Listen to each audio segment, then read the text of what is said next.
We desperately need to restore community and restore physical institutions and organizations. That alone won't save marriage, but I think it will take the burden off, because it is absurd, if you think about it, that one single person, even the most wonderful person in the world, can be your lover, your soulmate, your co-parent forever.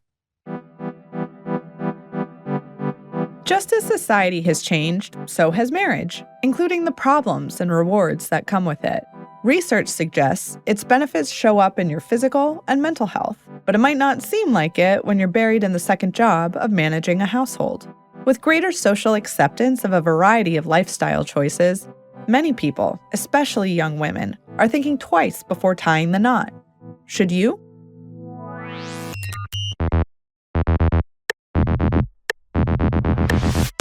Welcome to Harvard Thinking, a podcast where the life of the mind meets everyday life. Today, we're joined by Debora Spar. I'm a professor at the Harvard Business School. She's written a number of books that look at the interplay between technological change and relationships, including marriage. Then, Richard Schwartz. I'm an associate professor of psychiatry at Harvard Medical School.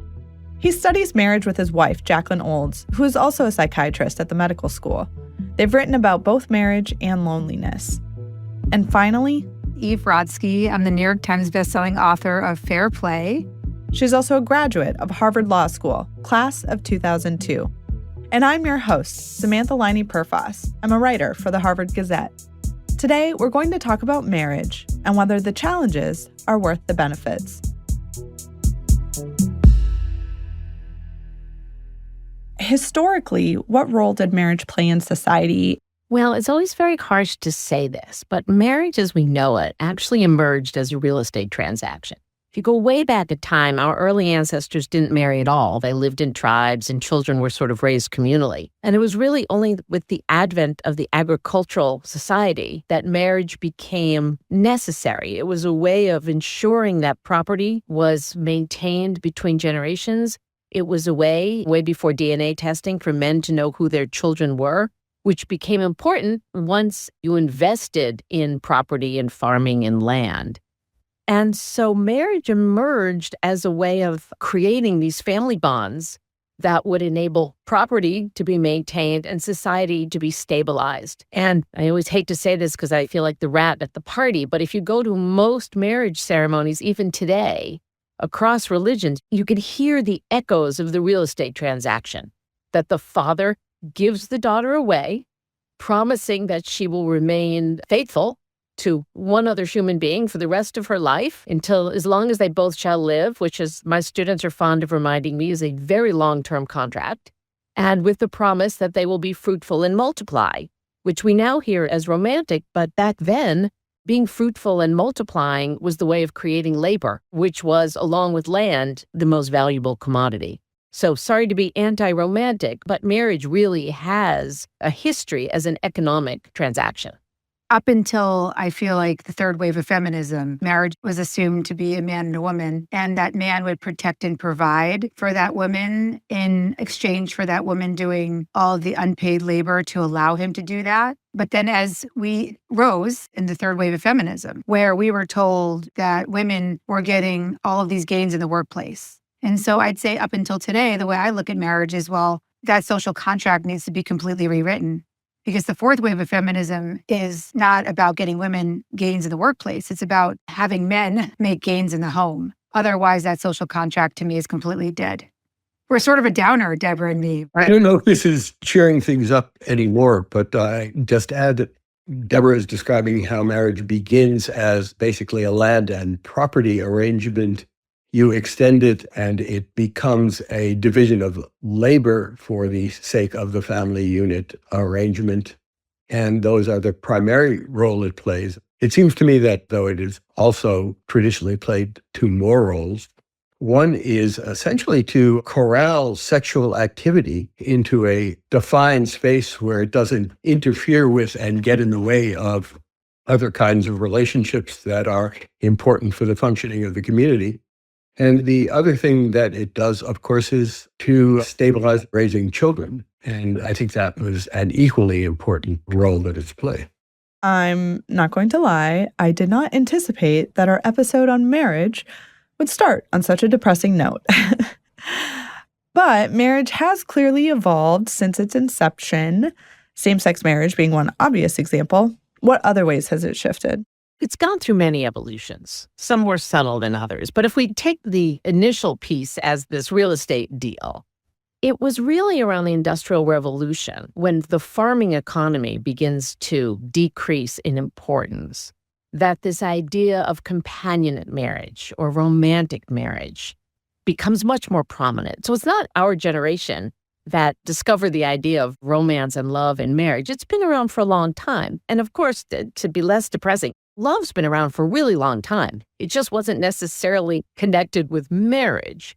So we start to see this idea in the late 19th century, maybe even a little earlier, that love and marriage do in fact go together. I think what we've seen most recently, though, is that the other economic reasons and societal reasons for marriage have more or less gone away. So a man doesn't have to be married to have sex. A woman doesn't have to be married to have sex. A man and a woman don't have to be married to have children because we've had the advance of reproductive technologies and the decrease in stigma around single parenthood. So I actually see this as rather a beautiful trend because really now the only reason to be married is because you love someone. We don't need it anymore, which in many ways, I think it contributes to the decline in marriage because certainly many people and increasingly women are saying, if I don't need to be married, why bother? But there's still an awful lot of people saying, I don't need to be married, but I really love this person. And I do want to spend the rest of my life with him or her. Let's unpack that statement, why bother? There have been many studies out there that show marriage does have benefits. It benefits individuals, it benefits communities, it benefits children. Could one of you talk a little bit about those benefits? There have been a whole group of studies that have suggested that marriage has benefits in three main areas. One is in health, one is in happiness, and one is in how children do over time. Children raised by two parents do better academically, do better economically. Boys are less likely to end up in prison. Girls are less likely to end up depressed. And most of those studies have held up, although there's now increasing debate about how it looks. It is clear that the health benefits for men are greater than they are for women.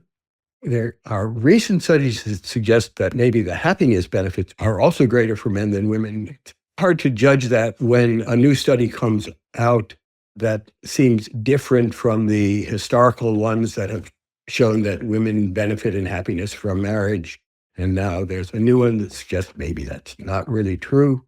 Hard to know if that's things changing, if that's just difficulty in methodology with one study or another. We just have to wait and see on that. I think what Richard said is very true. We are seeing that the benefits of marriage really do accrue to men. And back to Debora's romantic love, I'll just tell you a quick story. I was with 9 women, Oscar-winning producer, the head of a stroke and trauma unit at a big hospital. There were 10 of us at this breast cancer march. This was 2011. We were there to honor a friend who had been recently diagnosed. And it was a beautiful morning. We were all covered in pink, carrying signs that said things like, not just a women's problem. But then around noon, Sam, everyone started looking at their phones. And everyone looked really desperate to get out of there. We were supposed to go to lunch. And every one of those women married to a man were looking at texts from their partners with things like, where did you put Hudson's soccer bag? If you want me to go to the birthday party, did you leave me a gift? I can't take the baby to the park because you didn't leave me any clean diapers. My favorite was my friend Kate, the one who had been diagnosed with breast cancer. Her husband at noon texted her, do the kids need to eat lunch? And so what I want to say about that day, because I read about it in my first book, Fair Play, all those strong women said to me, I left my partner with too much to do. So before we left, I asked those women to count up how many phone calls and texts we'd received. We had 30 phone calls and 46 texts for 10 women over 30 minutes. That's the cost of marriage. So romantic love is actually pretty much unpaid labor unless you do some serious work at the beginning of your marriage. And so I think that a lot of women are saying, what's in it for me? And so I would say that what Richard said is right. We are actually not sure what the benefits are to women anymore. I think until we rewrite the social contract, it's going to be really hard to sell the benefits of marriage to women. So let me push back a little bit. Going back to what Richard said, it's almost incontrovertible that marriage is good for children. Or it doesn't necessarily have to be a legal marriage. It doesn't have to be a heterosexual marriage. But as Eve's talking about, raising kids is hard. It's really hard. It does take a village. It takes a tribe. It takes cousins and grandparents. And part of the societal problem we're living with is we've all moved away from our birth families.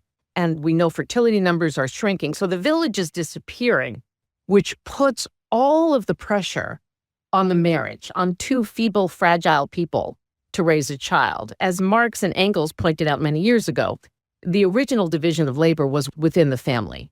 And the math is pretty straightforward.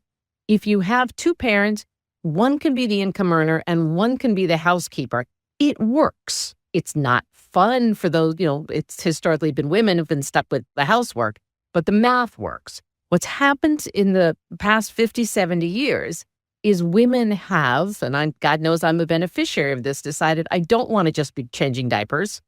I want a job. I want a life. I want friends. I want to go to marches and walks and all these things. The problem is we didn't find anyone else to take over the housework. And so we've created a problem, and this isn't to get the lazy husbands off the hook. It's, as I'm fond of saying, it's a math problem. We don't have another set of hands to take care of the labor that women are no longer willing to do by themselves. And the last thing I'll say is women, for better and worse, have come up with multiple identities since feminism. We can be working moms, and we can be single mothers, and we have a range of identities. Men are still largely defined by their role as economic breadwinners. It's not only that we need to rearrange women's roles, we need to rearrange men's roles as well. And we need perhaps to come up with a new version of the nuclear family because the math doesn't work once women go to work. Amen. That is right.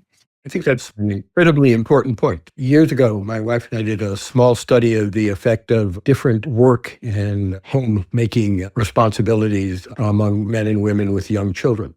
And one of the things that turned up that we didn't expect and had nothing to do with what we were actually looking at is all the men in this sample had children under 5.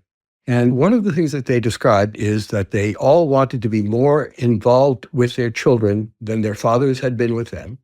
And they wanted to be just as involved and committed to work as men have always needed to be. And they couldn't fit everything in, and something had to give. And what gave for almost all of them was friendships. And they basically fell out of connection with their friends over a long period of time. And I think that speaks to the problem that men have in trying to maintain the work role that they've always had while somehow adding something else into it. And you can't do that without cutting something else out. It is meaningful to see the current generation of fathers not having a model and still trying to figure it out anyway. And it's messy. But one of the things that I saw, I think it was a few years ago, the study came out. It was looking at the division of labor in the house, but then also the perception of that division of labor. And women tend to take on about 2/3 of the workload at home, but men perceive that they are doing it equally, which, as you can imagine, is incredibly infuriating for both parties. What's going on there? Why is there that gap in perception? This is what I study. And I will say that what we did with Fair Play is we created a system so that perception would be equalized because there is a perception gap. And there's a perception gap because, as Arlene Kaplan-Daniels, she was a sociologist in 1987, she said that the work of the home is invisible. So in our studies, we started to ask couples, hetero-cisgender couples especially, who does what in the home? Who handles groceries? Who handles middle of the night comfort? Who handles transporting your kids to school? Who handles medical and healthy living? And the answer was we both do. But the problem with that data was that men were overreporting, women were underreporting. So we changed the question. The question that broke open the data was, instead of asking who handles X, it was, how does mustard get in your refrigerator? Because I could ask that in 27 countries. And the beauty of that question was that we saw that women, even in the Nordic countries where we think that we're doing it better because there are policies to support marriage, women were the ones who said to me, I'm the one who notices that our pediatrician said our son is iron deficient and that he needs mustard on his protein so that he can get more iron. That in the workplace, we call that conception. And then women were the ones saying that they monitored the mustard for when it ran low, and they got stakeholder buy-in for what that family needed for their grocery lists. That's planning. And then men were involved, but they were going to the store to buy the mustard that Johnny needed. But Richard, you're bringing home spicy Dijon every time, and I asked you for yellow. And then the presenting problem is not the real problem, right? It's not about the mustard, or as Debora said, about whether or not somebody is asking, do the kids need to eat lunch? This is about the thing that marriage needs, a home organization needs, that has been eroding since I've been doing this work for 10 years. Women say to me, I'm not going to trust my husband with my living will because Richard can't even bring home the right type of mustard. And then women start to say to themselves, in the time it would take me to tell him what to do, I should do it myself. And we start to get into this race to the bottom in marriage. And then what happens to the person who's just executing and not doing cognitive labor is that they lose psychological safety in that home organization, where men are saying to me, I'm never going to do anything again in the home because I can't get anything right. In 10 years of doing this work, every single divorce that we've found, every person we've talked about, always has a division of labor as part of their story. And so that, to me, is the crux of the issue. I think it's interesting. You talk about making the invisible work visible. You mentioned the cognitive labor. And that's very hard to make visible, but an important part of the picture. That I do my share of the cooking and shopping, but what I don't do my share of is the meal planning, of knowing what we're going to do. And that is a big part of the job that is hard to make visible. I'll throw just one more source of blame here.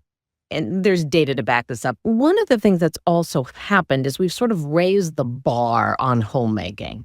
When I was a kid, for Halloween, you went to the drugstore, you bought a mask and you put it on. Mm-hmm. Now women are somehow supposed to macrame these elaborate chipmunk costumes for their kids. I mean, it's nuts. And then come Halloween, your kid won't put the costume on anyway. Exactly.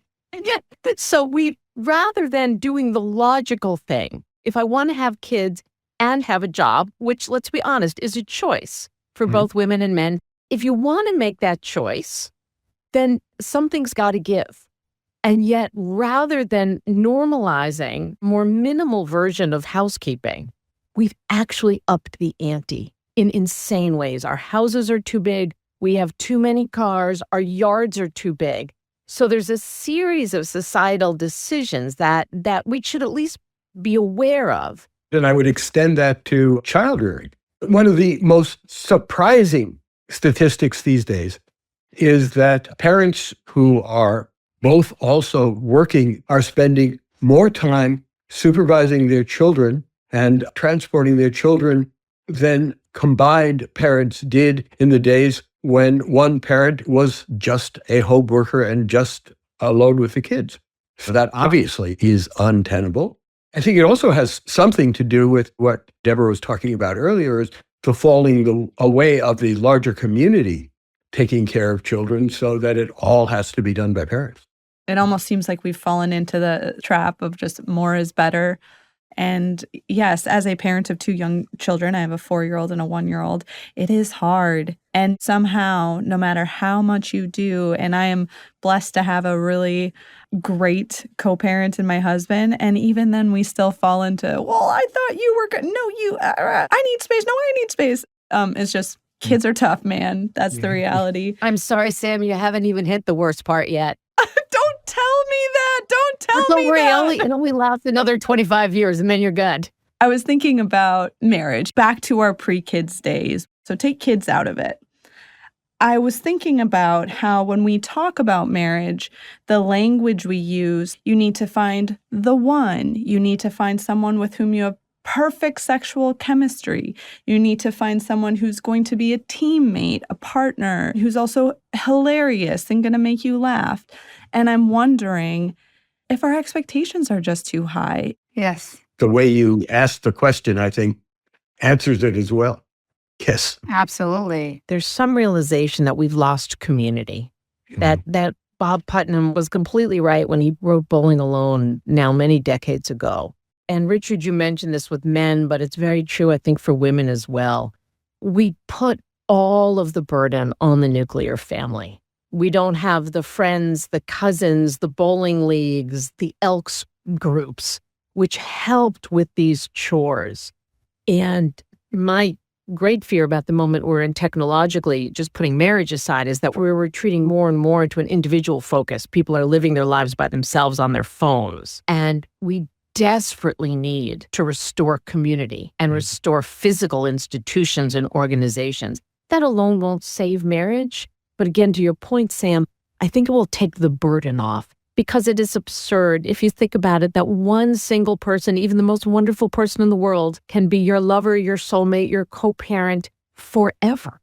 We have to rearrange those expectations. And that doesn't mean lowering them. It just means shifting them and allocating the burden to some of the other pieces of society. The ability to do things that you couldn't do before. You mentioned that a woman can support herself alone, can have a house, an apartment alone. There's no need to have anybody else involved in it. It's wonderful to have that freedom, but those choices don't always lead you to a better place. One of the most amazing demographic shifts over the last century is that the number of households that consist of one person living alone has risen every census over 100 years. Which has brought us to a point where I think people are doing that because they are able to and couldn't in the past. But doing what they're able to do has ended up with people much more lonely, disconnected, and unhappy than they would be without making the choice that they want to make.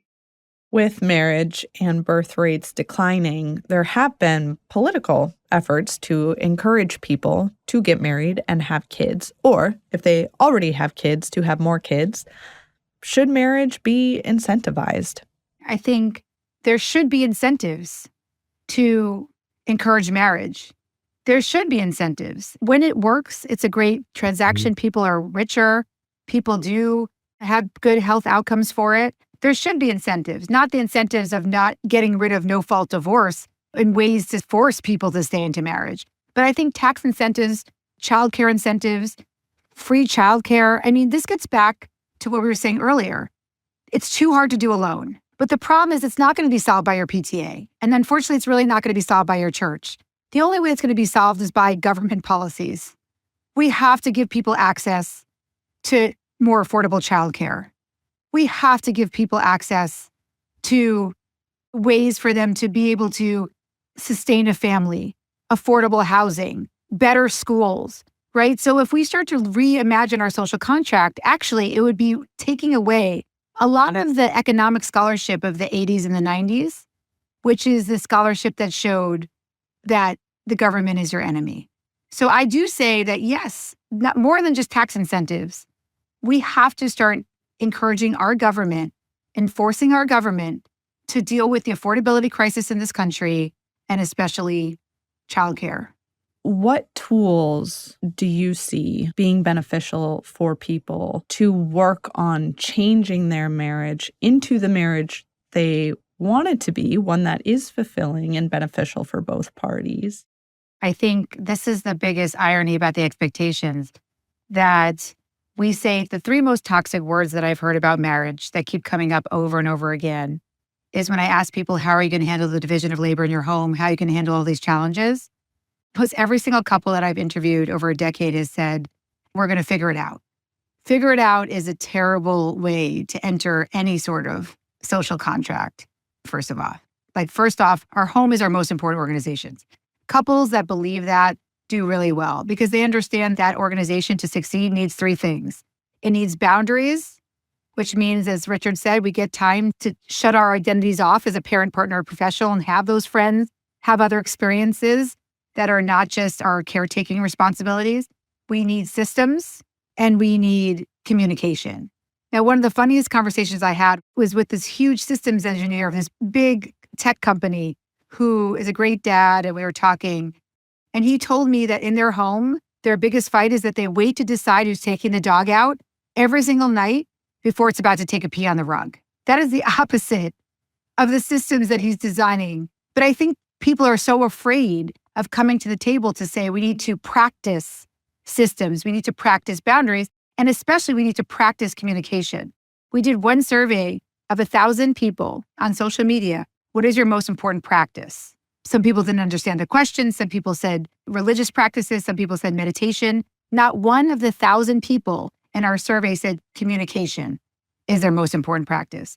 And what I'm here to say is that we've seen over 10 years of our data that when people practice communication, when emotion is low and cognition is high, and really sit for those check-ins like they would a staff meeting, like they would any other transactional relationship where they sit and invest in communication, that those relationships do a lot better.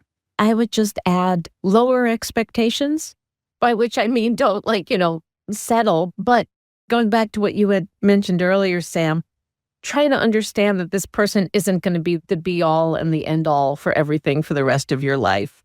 Try to maintain other people in your life. It's really hard to maintain friendships when you're in the crazy years of marriage and young kids. Try to maintain those friendships. Try to do the girls' nights out, the boys' baseball games, whatever.